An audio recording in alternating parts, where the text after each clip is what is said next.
Kapag tinanong mo tayong mga Pilipino kung ano ang paborito nating manok, parang automatic nang sinasabi ng ating bibig ang Chicken Joy. Kahit ano atang pritong manok, Chicken Joy ang tawag ng marami sa atin, lalo na ng mga bata. At bilang bata, lahat siguro tayong millennial hanggang Gen Z ay mayroong picture kasama ang mascot ni Jollibee. Karamihan din siguro sa atin, Jollibee ang unang binabanggit kapag nagkaayaan ng mag-food trip pagkatapos ng trabaho, gutom sa pag-aaral, o para sa simpleng celebration lang. Uy, magpa-Jollibee ka naman! Nakatatak rin sa atin ang boses ni Sarah Geronimo sa tagline na "Sa Jollibee, bida ang saya." Pero gaya ng pagpapasaya sa atin ng Jollibee, paano naman kaya naging bida ang saya sa buhay ni Tony Tan Caktiong, ang founder at chairman ng Jollibee Food Corporation? Ipinanganak mula sa pamilya ng mga Chinese immigrants si Tony Tan Caktiong noong January 5, 1956 sa Fujian, China. Nasa pamilya na ng mga Caktiong ang pagkain at pagre-restaurant. Ang tatay kasi ni Tony ay isang chef sa China bago naging cook sa isang Buddhist temple sa Maynila.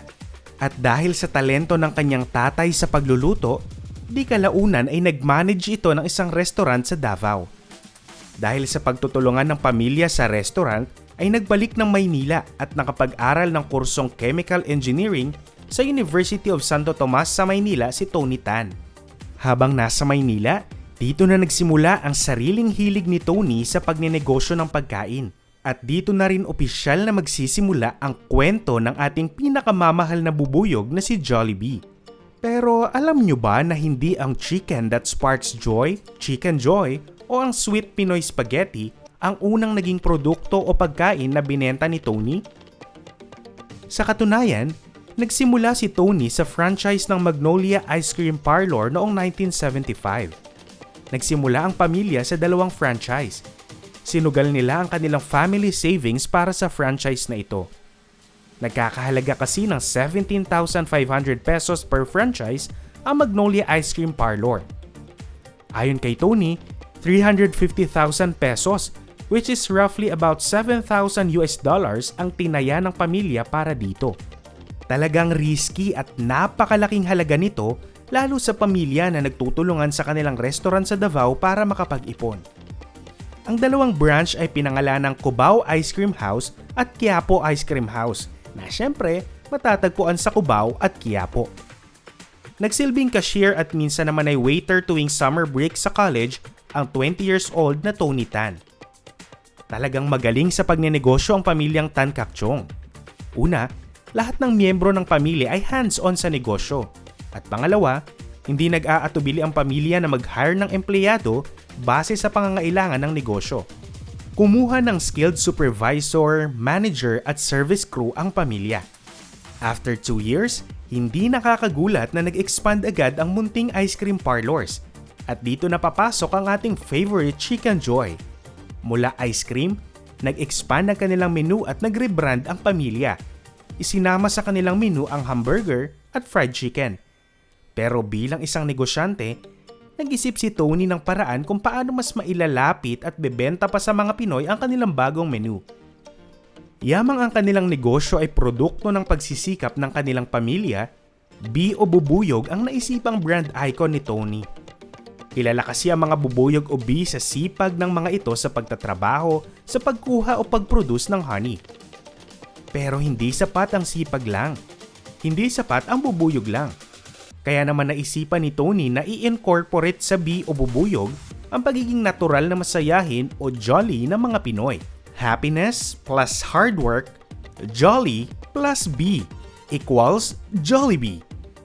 Ngunit hindi natapos sa Jolly ang Pinoy brand ng Jollibee. Napatanong si Tony kung anong attitude ng mga Pinoy pagdating sa pagkain. Una, mahilig amuyin ng mga Pinoy ang kanilang pagkain. Pangalawa, mahilig ang Pinoy sa tamis-alat sa kanilang pagkain. At bilang isang negosyante, muling in-incorporate ni Tony ang mga ito sa kanilang negosyo. You guessed it right. Hindi lang basta marketing strategy ang langhap sarap Yum Burger, Sweet Pinoy Spaghetti at Juicylicious Chicken Joy. Ito ay pinag-isipan ng hands-on businessman na si Tony Tan Caktiong. Sigurado ako marami na sa atin ang nainis sa kumakain ng Jolly Yum Burger sa UV Express van o sa bus. Talaga naman kasing nakakagutom ang amoy nito. Dahil dito, instant hit ang Jollibee sa mga Pilipino. Nahuli ng Jollibee ang kiliti ng mga Pinoy. 1980s nga, 5 taon mula nang buksan ng pamilya Tan Caktiong ang unang franchise nila ng ice cream parlor, ay nagkaroon ng napakaraming branch ng Jollibee sa buong bansa. Number 1 fast food chain sa buong bansa ang Jollibee. Sabi nga nila, dito lang sa Pilipinas natatalo ng isang bubuyog si Mr. McDonald's at Colonel Sanders ng KFC. Ngunit hindi dito nagtapos ang ambisyon ni Tony. Pinangarap ni Tony na maging isang global brand ang Jollibee. 5 franchise pa lang ang meron ng Jollibee, pero pinangarap na ni Tony na maging largest at number 1 food company sa buong mundo ang Jollibee. 1990s ay unti-unting inilatag ni Tony ang pangarap na ito. At taong 1998, binuksan sa publiko ang kauna-unahang branch ng Jollibee sa Daly City, California. Sa kasalukuyan, may 1,300 stores abroad ang Jollibee, habang 1,896 branch naman ang nasa Pilipinas. Dito makikita na maliban sa sipag at pagmamahal sa pamilya at Pinoy, pangarap ang naging puhunan ng Jollibee sa asenso. Sabi nga ni Tony Tan, dreaming big is a very important part of being an entrepreneur. Ngayon alam na natin kung gaano kagaling na negosyante si Tony Tan katulad ng ibang rags to riches billionaire. Pero ano ba ang kaibahan ng isang Tony Tan Caktiong sa mga katulad niyang bilyonaryo? Sa kabila ng mabilis kung tutuusin na success story ng Jollibee, hindi mabilis nakalimot si Tony sa unang tumangkilik ng kanilang negosyo, ang ordinaryong Pilipino. Nagbigay siya ng educational scholarship, nagtayo ng mga schools at tumulong sa relief operations sa buong bansa. Mula 2005, 2,200 na kabataan na nabigyan ng educational scholarship at noong pandemic, mahigit 9.7 million meals at other food products ang ipinamahagi ng Jollibee. Mahalagang paalala sa atin ni Tony Tan, success is not just about making money, it's also about helping others. Bilang family man at pangunahing sangkap sa kanyang success ang kanyang pamilya, advocate rin si Tan ng pagpapatibay ng pamilyang Pilipino. Hindi nagtatapos sa Jollibee ang success ng isang Tony Tan Caktiong. Bilang isang businessman, hindi takot sumugal sa negosyo si Tan. Gaya ng ginawa niya noon na pagsugal ng kanilang family savings para sa franchise ng ice cream parlor, muling sumugal si Tony Tan upang mag-acquire at mag-invest sa iba't ibang fast food chain. Mula sa isang fast food chain, naging korporasyon ng Jollibee at nakilala bilang Jollibee Food Corporation. Unang inacquire ng JFC ang Filipino pizza chain na Greenwich.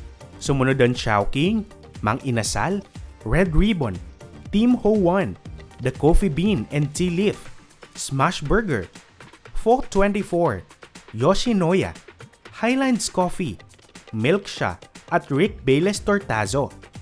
Jollibee rin ang namamahala ng Philippine operations ng Panda Express at Burger King.